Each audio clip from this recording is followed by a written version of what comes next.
Malam itu, dingin menusuk tulang di kota Bogor. Hujan turun begitu deras, seolah langit tumpah tanpa ampun.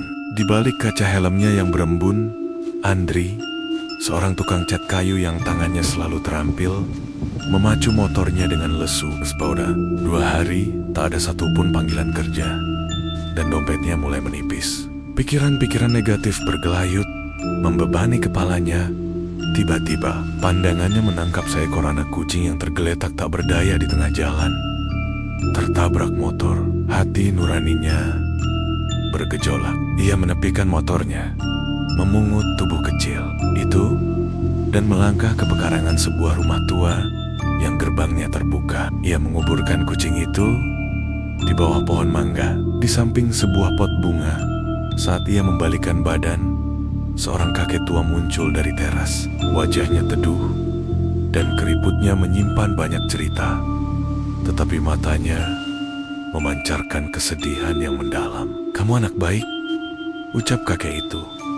Suaranya parau, namun hangat. "Nama saya Joko. Rumah ini sudah lama kosong, dan saya butuh tukang cat. Apakah kamu bersedia mengecat pintu dan jendela di sini?" Andri terkejut. Ia menyebutkan harga yang cukup tinggi, hampir 2 kali lipat dari harga pasaran, mencoba menguji keseriusan kakek itu. Namun, Pak Joko hanya tersenyum.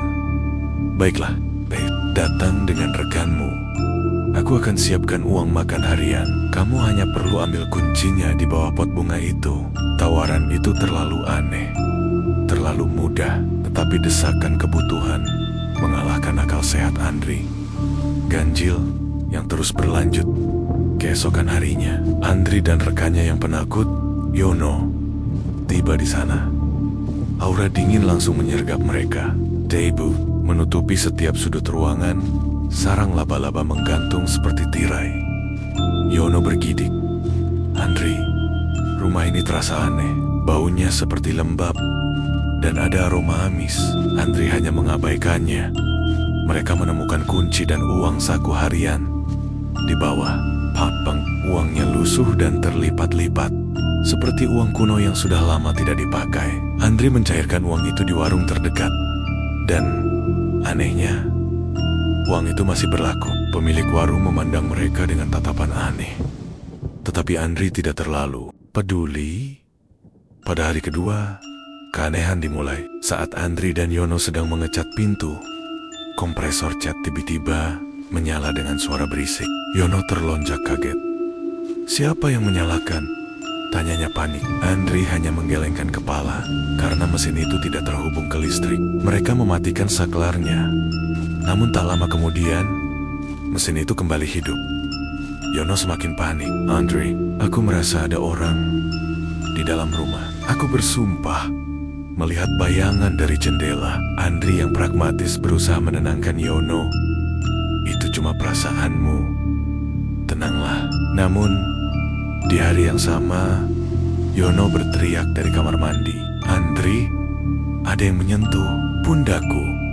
"Aku merasakannya." Wajah Yono pucat pasi, matanya membelalak ketakutan. Cat yang menolak dan penampakan horor. Hari ketiga, masalah lain muncul.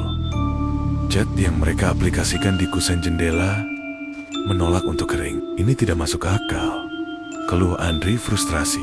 "Ayah sudah menambahkan pengering ekstra."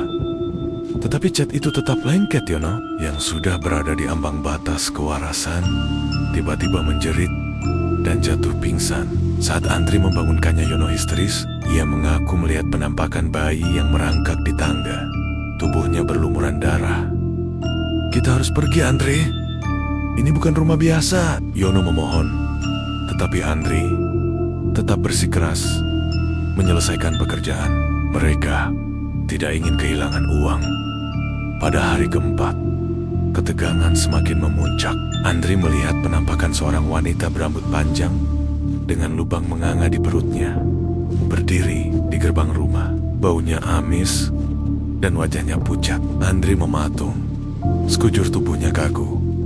Pada hari kelima, Andri memberanikan diri salat maghrib di dalam rumah. Saat ia sujud, sebuah pemandangan mengerikan muncul di hadapannya. Ia melihat 3 sosok misterius berseragam ninja dengan pedang di tangan.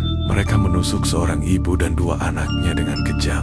Darah muncrat kemana-mana. Saat ia bangkit dari sujud, ia melihat arwah keluarga itu berlumuran darah, menatapnya dengan tatapan kosong penuh duka.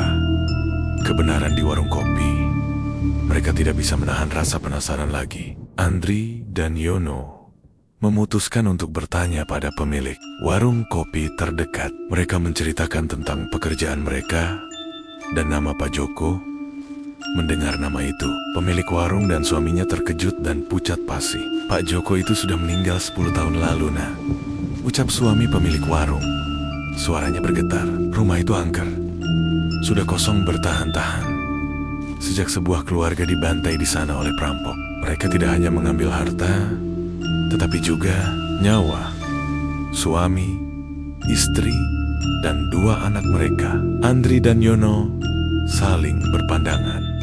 Mereka merasa ngeri, uang lusuh, penampakan horor, dan kini sebuah kisah tragis. Mereka menyadari mereka tidak bekerja untuk manusia, melainkan untuk arwah. Titik akhir yang tak terduga. Meskipun ketakutan, mereka memutuskan untuk menyelesaikan pekerjaan di hari ke-6. Saat mereka menyelesaikan sapuan cat terakhir, sosok Pak Joko kembali muncul. Kali ini, ia terlihat berbeda. Wajahnya damai, dan ia tersenyum. Pak Joko menundukkan kepalanya, seolah berterima kasih. Ia lalu menghilang, meninggalkan aroma melati yang wangi. Tak lama kemudian, sebuah mobil datang. Seorang pria muda turun dan mengenalkan diri sebagai Andi, anak Pak Joko.